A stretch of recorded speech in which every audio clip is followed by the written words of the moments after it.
भगवान श्री कृष्ण से प्रत्येक एकादशी के जिस प्रकार से प्रश्न करते हैं, आज ज्येष्ठ मास के शुक्ल पक्ष की एकादशी का भी प्रश्न कर रहे हैं। कह रहे हैं मधुसूदन, जिस प्रकार से आप प्रत्येक एकादशी के दोनों पक्षों के एकादशी की कथा का वर्णन करते हैं और हम अब तक कथा सुनते आए हैं, हे प्रभु आप बताने दीजिए कि ज्येष्ठ मास में जो शुक्ल पक्ष की जो एकादशी होती है उनका क्या नाम है और इस एकादशी को करने से क्या फल प्राप्त होता है, कैसे करना चाहिए। यह धर्मराज महाराज युधिष्ठिर भगवान श्री कृष्ण से प्रश्न करते हैं। बोलो जय श्री कृष्ण। भगवान श्री कृष्ण कह रहे हैं, मैं प्रत्येक एकादशी के वर्णन करता हूँ, महात्मा बताता हूँ, लेकिन है कुंती नंदन धर्मराज युधिष्ठिर, इस ज्येष्ठ मास के शुक्ल पक्ष की जो एकादशी है उनका वर्णन व्यास जी महाराज करेंगे। आप उनके मुख से इस कथा का वर्णन सुनिए। व्यास जी के शरण में युधिष्ठिर महाराज हैं और जब भी कथा प्रारंभ होती है, व्यास जी महाराज के सामने भीमसेन जी उपस्थित।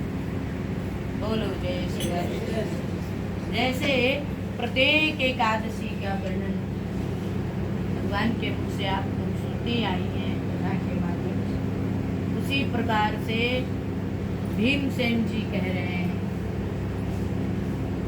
हे पितामह, मैं आपसे एक प्रश्न कर रहा हूँ, उस प्रश्न का आप उत्तर दे दीजिए। मैं तो कोई व्रत नहीं करता हूँ क्योंकि मुझसे रहा ही नहीं जाता है।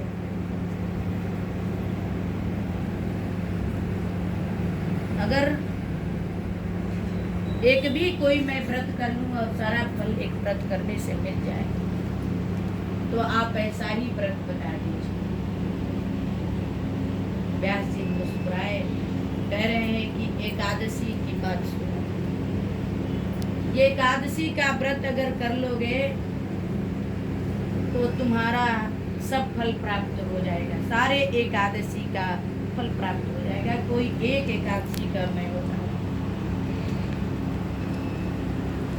दोनों पक्ष की महिमा बराबर है एकादशी की, लेकिन ज्येष्ठ मास की जो एकादशी है इसको निर्जला एकादशी कहते हैं।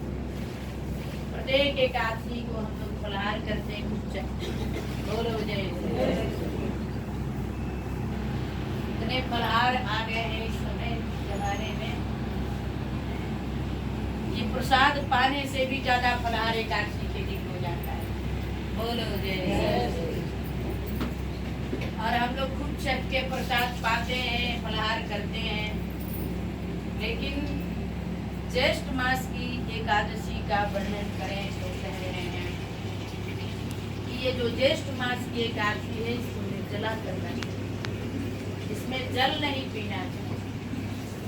अब एक बड़ा सुंदर बात इसमें कहेंगे कि निर्जला एकादशी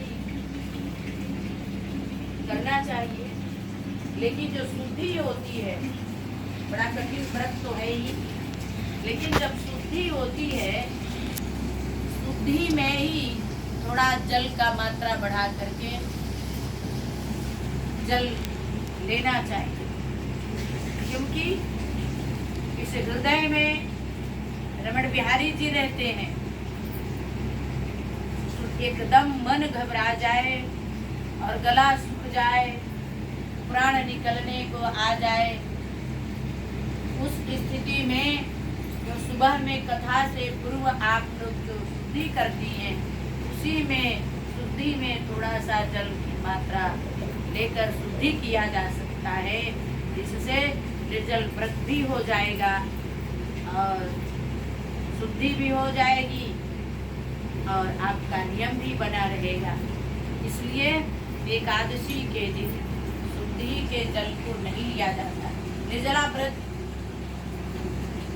की मान्यता होती है, आप शुद्धि में जल पी लेंगे थोड़ा सा तो उसका कोई दोष नहीं माना जाता। तो इसलिए भीम हैं कि हम तो एक समय भी खा पी कर व्रत नहीं कर सकते हैं, लेकिन ये तो आप निर्जला कह रहे हैं, ये कैसे हो जाएगा। व्यास जी महाराज कह रहे हैं कि निर्जला एकादशी का बहुत बड़ा महत्व है। निर्जला एकादशी के दिन जो कोई मनुष्य उस दिन भोजन करता है उसको पाप लगता है और उस पाप का सारा भोग परिवार भोगता है। इसलिए एकादशी के दिन कोशिश करें कि व्रत रह लिया जाए। बोलो जय श्री। इस प्रकार से परम बुद्धिमान पितामह मेरी उत्तम बात सुनिए। राजा युधिष्ठिर, माता कुंती, द्रौपदी, अर्जुन, नकुल और सहदेव ये एकादशी में कभी भोजन नहीं करते। करे मेरा पूरा परिवार एकादशी का व्रत करता है। माता कुंती भी व्रत करती हैं। हमारे बड़े भ्राता श्री युधिष्ठिर भी व्रत करते हैं, एकादशी के दिन भोजन नहीं करते। नकुल सहदेव भाई भी व्रत को करते हैं एकादशी के दिन, अर्थात मेरा पूरा परिवार खानदान एकादशी के दिन भोजन नहीं करता है, लेकिन एक मैं ही खाता पीता हूँ। बोलो जय श्री। अब भीमसेन क्यों खा पी लेते थे, उपवास क्यों नहीं करते थे, भोजन कर लेते थे, कोई व्रत भीमसेन क्यों नहीं करते? कारण ये था कि भीमसेन के अंदर एक विशाल वृक नाम का राक्षस रहता था, तो इसीलिए उनको सदैव भूख लगा करता था। जब भीमसेन को पवा दो तो पा लेते थे, कारण वही राक्षस भीमसेन नहीं पाते थे। वो राक्षस इतना उधम मचाए रहता था पेट में कि सदैव भीमसेन खाते पीते रहते थे, भोजन करते रहते थे। बोले मैं एक समय भी उपवास करके व्रत नहीं कर सकता हूँ, तो फिर आप निर्जला की व्रत करते हैं तो कैसे हो सकता है, कैसे संभव है? तो भीमसेन की बात सुनकर व्यास जी कह रहे हैं कि यदि तुम्हें स्वर्ग लोक की प्राप्ति अभिष्ट लग रही है, सुखकर लग रहा है, तो नरक नहीं जाना चाहते हो तो एकादशी का व्रत करो। बोलो जय श्री। क्योंकि जो काले यमदूत हैं मरने के बाद वो पकड़ करके जो ले जाते हैं पापियों को, जो एकादशी के व्रत किए रहेंगे, उनको काले यमदूत नहीं पकड़ के ले जाएंगे। भगवान श्री कृष्ण नारायण के पार्षद बिठाकर सोने के पालकी छत्र चवर डुलाते हुए एकादशी व्रत करने वालों को अपने धाम में भगवान बुला लेते। बोलो जय श्री। इसलिए एकादशी निर्जला एकादशी करना चाहिए। इस बात को सुनकर के भीमसेन कह रहे हैं कि ठीक है, तो क्या ये कहीं किसी तरह मैं कर लूँगा, जब इतना है तो मैं नरक क्यों जाना चाहता हूँ, नहीं जाना चाहूँगा।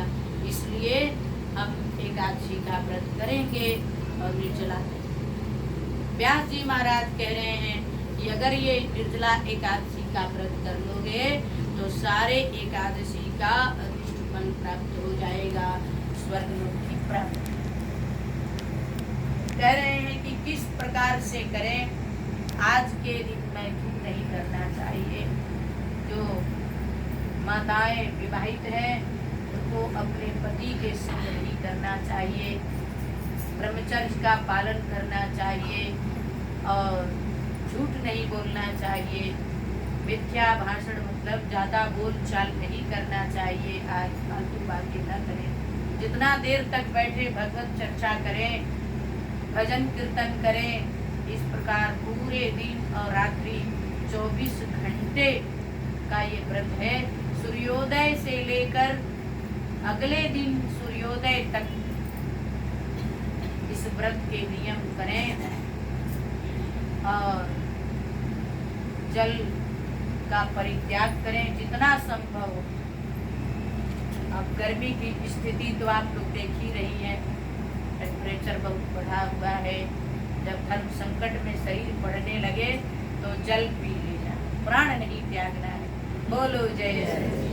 लेकिन कोशिश करना, शरीर यदि कंट्रोल में आ रहा है, अगर इच्छा नहीं है, जितना अधिक से अधिक समय कोशिश करना कि निर्जला व्रत करने की चेष्टा करना।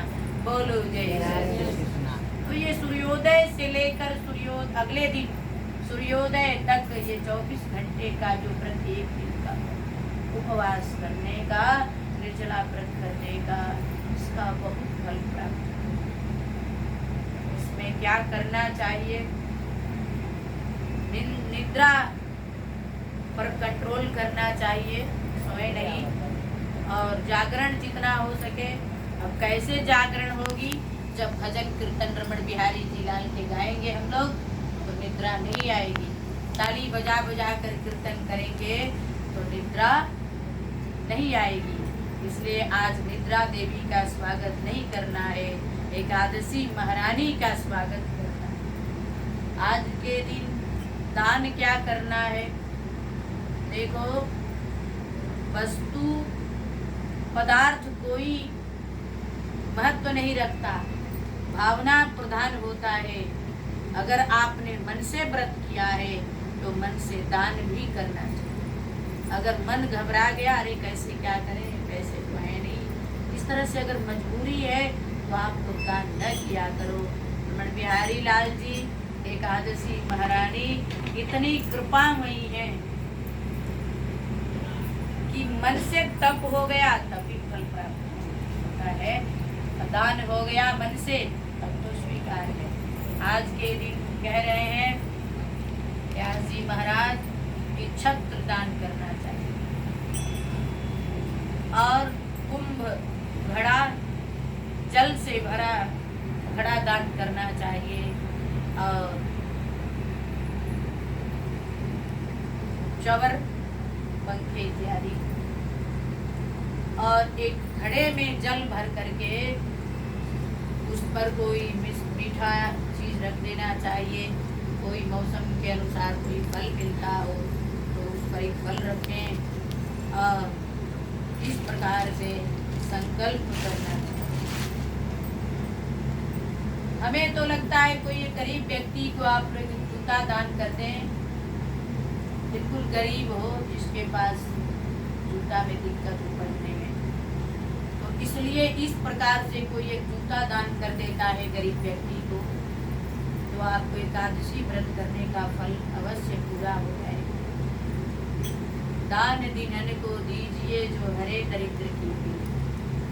तो एकादशी के व्रत का यह बहुत बड़ा महत्व है कि जल दान करना चाहिए। अपने घर में छत के ऊपर कौन कौन लोग रखे हैं जल, पक्षियों को जल पिलाना चाहिए। गर्मी में बहुत सारे पशु पक्षी मर जाते हैं, इसलिए अपने छत के ऊपर जरूर रखें जल, घड़े में रख दें या कोई कटोरा पात्र हो मिट्टी का रख दें, या आपके पास पात्र अधिक है तो एक पात्र में रख दें।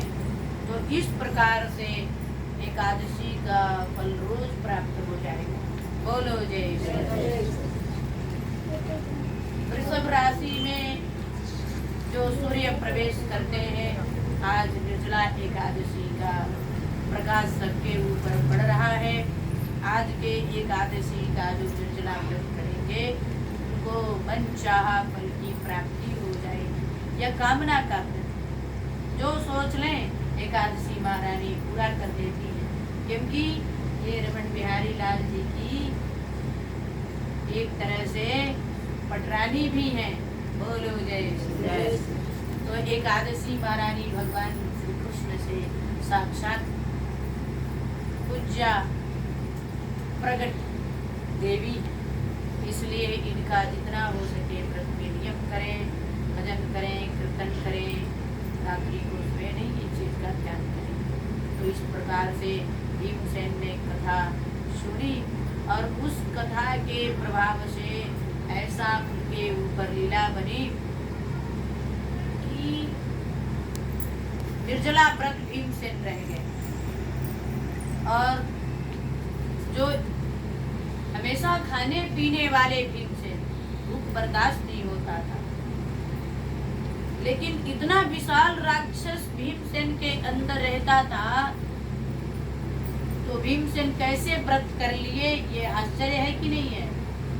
लेकिन जब भगवान की स्तुति हो, एकादशी देवी की कृपा हो जाए, उनके नाम से व्रत करें तो आसुरी प्रवृत्ति भग जाती है।